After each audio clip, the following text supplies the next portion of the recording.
श्री स्वामी समर्थ निशा राजवाईस या चॅनलमध्ये तुम्हा सर्वांचं स्वागत आहे। सर्वप्रथम सर्वांना श्री स्वामी समर्थ महाराजांच्या कृपेमुळे तुमच्या सगळ्या चांगल्या इच्छा पूर्ण हो अशी स्वामीचरणी प्रार्थना करते आणि आजच्या व्हिडिओला सुरुवात करते। तर आज संध्याकाळी आपल्याला कोजागरी पौर्णिमेची ही पूजा करायची आहे। इंद्र, लक्ष्मी, कुबेर, चंद्र यांची ही पूजा कशी करायची हे आज आपण बघणार आहोत आणि सेवा कुठल्या करायच्या आणि मंत्र कोणता म्हणायचा। तर शरद पौर्णिमेची रात्र, चंद्राची रात्र सर्वांना आनंद देत असते। अश्विन शुद्ध पौर्णिमा म्हणजे कोजागरी पौर्णिमा। अशा ह्या रात्री शरदाच्या चांदण्यात जे लोक आनंदात रमत खेळत जागरण करतात त्यांच्यावर देव प्रसन्न होतात। हा उत्सव अश्विन शुद्ध पौर्णिमा या दिवशी रात्री ठीक 12 ते 12:39 करायचा असतो। भगवान इंद्र, लक्ष्मी, चंद्र, कुबेर यांची वर्षातून सेवा करण्याची हीच एकमेव वेळ असते। शक्यतो हा उत्सव प्रत्येकाने आपल्या घरच्या घरीच करावा आणि इंद्र, लक्ष्मी, कुबेर यांची पूजा करावी। पृथ्वी तलावर आशीर्वाद देण्यासाठी हे इंद्र, लक्ष्मी, कुबेर, चंद्र देव येत असतात आणि त्यांना अमृताचा म्हणजेच दुधाचा नैवेद्य आपल्याला करायचा असतो। तर आपण आता पूजा मांडणी कशी करायची ते बघणार आहोत। मांडणी करताना एका पाटावर किंवा चौरंगावर लक्ष्मीचे प्रतीक म्हणून विड्याची जोड पानावर एक सुपारी ठेवायची। जर आपल्या घरात सिद्ध श्रीयंत्र असेल तर ते ठेवावे। दुसऱ्या जोड पानावर कुबेराचे प्रतीक म्हणून सुपारी ठेवावी। गुरुपीठातील घेतलेले सिद्ध लक्ष्मी कुबेर यंत्र असेल तर तुम्ही ते ठेवू शकता। आणि तिसरं म्हणजे तांदळाच्या राशीवर पाण्याने भरलेला तांब्याचा तांब्या किंवा गडवा, त्यात आंब्याचा डहाळा इंद्राचे प्रतीक म्हणून ठेवावे।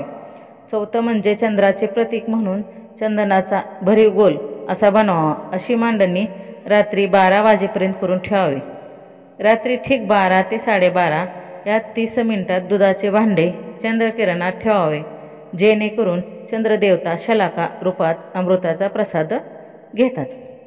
12:30चे पूजेच्या पाटासमोर पाण्याचे भरीव चौकोनी मंडल करून त्यावर दुधाचे भांडे ठेवून चारही देवांची हळद, कुंकू, पांढरी फुले, अक्षता, अष्टगंध वाहून पूजा करावी। दुपारी तुळशीपत्र तोडून ठेवावे, त्यात एक तुळशीपत्र टाकावे व नैवेद्य दाखवावा आणि हा मंत्र प्रार्थना करायची। ऋणरोगादि दारिद्र्यम अपमृत्युम भय शोकमनस्ताप नाशयंतु मम सर्वदा। आणि दुधाचा नैवेद्य घरातील सर्व व्यक्तींनी घ्यावा। जर पूजनासाठी सुपारीचा वापर केला असेल तर या सुपाऱ्या जपून दरवर्षी पुजाव्यात व दर कोजागरीस व लक्ष्मीपूजनाच्या दिवशी त्याची पूजा करावी। 12 ते 12:30 या काळात लक्ष्मीप्राप्तीची ही सेवा करायची। एक माळ श्री स्वामी समर्थ मंत्राचा जप, श्री लक्ष्मी गायत्री मंत्र 1 माळ, श्री विष्णू गायत्री मंत्र 1 माळ, श्री कुबेर मंत्र 1 माळ, 16 वेळा श्रीसूक्त, व्यंकटेश स्तोत्र 1 वेळा, गीतेचा 15वा अध्याय वाचावा।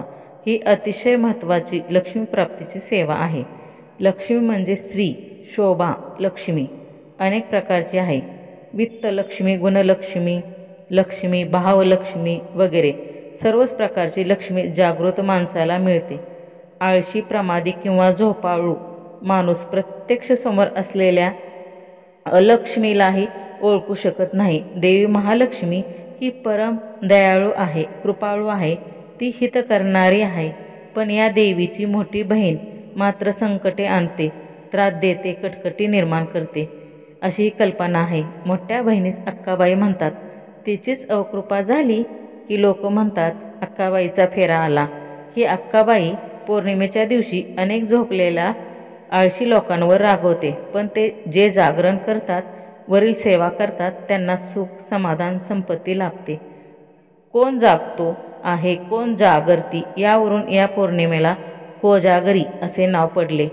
याच पौर्णिमेच्या रात्री राजा इंद्र ही पृथ्वीवर फिरत असतो आणि पूजा कोण करीत आहे किंवा नाही हे पाहत असतात। वारंवार तो कोजागरता असे विचारतो। यावरूनच ह्या पौर्णिमेला कोजागरी पौर्णिमा नाव असे पडले आहेत। तरी सगळ्यांनी ह्या सेवा करा आणि माता लक्ष्मीचा आशीर्वाद घ्या।